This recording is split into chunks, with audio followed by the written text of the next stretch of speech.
Hello and welcome to my channel, or welcome back to my channel. My name is Jay and this is a web of classic tales. If you're enjoying the videos, please like, subscribe, share, and comment. If you want notifications every single time a new video is uploaded, please click the little bell icon. Today we will begin reading The House with the Brick-Kiln by E.F. Benson.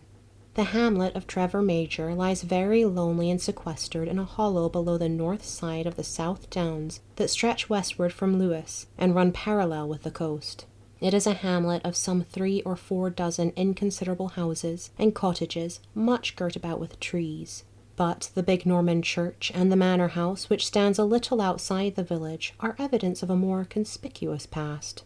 This latter, except for a tenancy of rather less than 3 weeks, now 4 years ago, has stood unoccupied since the summer of 1896, and though it could be taken at a rent almost comically small, it is highly improbable that either of its last tenants, even if times were very bad, would think of passing a night in it again. For myself, I was one of the tenants. I would far prefer living in a workhouse to inhabiting those low-pitched, oak-panelled rooms, and I would sooner look from my garret windows onto the squalor and grime of Whitechapel than from the diamond-shaped and leaded panes of the manor of Trevor Major onto the boskage of its cool thickets, and the glimmering of its clear chalk stream, where the quick trout glance among the waving water weeds, and over the chalk and gravel of its sliding rapids. It was the news of these trout that led Jack Singleton and myself to take the house for the month between mid-May and mid-June. But as I have already mentioned, a short 3 weeks was all the time we passed there, and we had more than a week of our tenancy yet unexpired when we left the place, though on the very last afternoon we enjoyed the finest dry-fly fishing that has ever fallen to my lot. Singleton had originally seen the advertisement of the house in a Sussex paper, with the statement that there was good dry-fly fishing belonging to it, but it was with but faint hopes of the reality of the dry fishing that we went down to look at the place, since we had before this so often inspected depopulated ditches, which were offered to the unwary under high-sounding titles. Yet after a half-hour's stroll by the stream, we went straight back to the agent, and before nightfall had taken it for a month with options of renewal. We arrived accordingly from town at about 5 o'clock on a cloudless afternoon in May, and through the mists of horror that now stand between me and the remembrance of what occurred later, I cannot forget the exquisite loveliness of the impression then conveyed. The garden, it is true, appeared to have been for years untended. Weeds half choked the gravel paths, and the flower beds were congestion of mingled wild and cultivated vegetations. It was set in a wall of mellowed brick, in which snapdragons and stone crop had found an anchorage to their liking, and beyond that there stood sentinel a ring of ancient pines in which the breeze made music as of a distant sea. Outside that, the ground sloped slightly downwards, in a bank covered with a jungle of wild rose, to the stream that ran round 3 sides of the garden, and then followed a meandering course through the 2 big fields which lay towards the village. Over all this we had fishing rights. Above, the same rights extended for another 1/4 of a mile to the arched bridge, over which there crossed the road which led to the house. In this field above the house on the 4th side, where the ground had been embanked to carry the road, stood a brick-kiln in a ruinous state. A shallow pit, long overgrown with tall grasses and wild flowers, showed where the clay had been digged. The house itself was long and narrow. Entering, you passed directly into a square-panelled hall, on the left of which was the dining room, which communicated with the passage leading to the kitchen and offices. On the right of the hall were 2 excellent sitting rooms looking out, the one onto the gravel in front of the house, the other onto the garden. From the first of these you could see, through the gap in the pines by which the road approached the house, the brick-kiln of which I have already spoken. An oak staircase went up from the hall, and round it ran a gallery onto which the 3 principal bedrooms opened.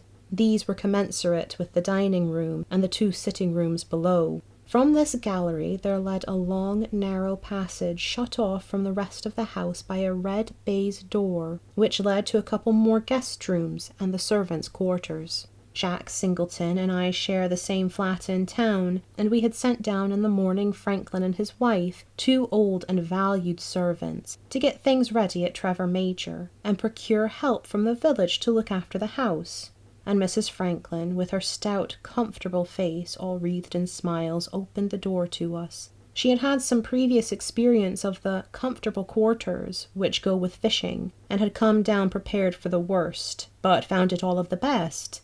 The kitchen boiler was not furred. Hot and cold water were laid on in the most convenient fashion, and could be obtained from taps that neither stuck nor leaked. Her husband, it appeared, had gone into the village to buy a few necessaries, and she brought up tea for us, and then went upstairs to the 2 rooms over the dining room and bigger sitting room, which we had chosen for our bedrooms, to unpack. The doors of these were exactly opposite one another, to right and left of the gallery, and Jack, who chose the bedroom above the sitting room, had thus a smaller room above the second sitting room, unoccupied, next his, and opening out from it. We had a couple of hours fishing before dinner, each of us catching 3 or 4 brace of trout, and came back in the dusk to the house.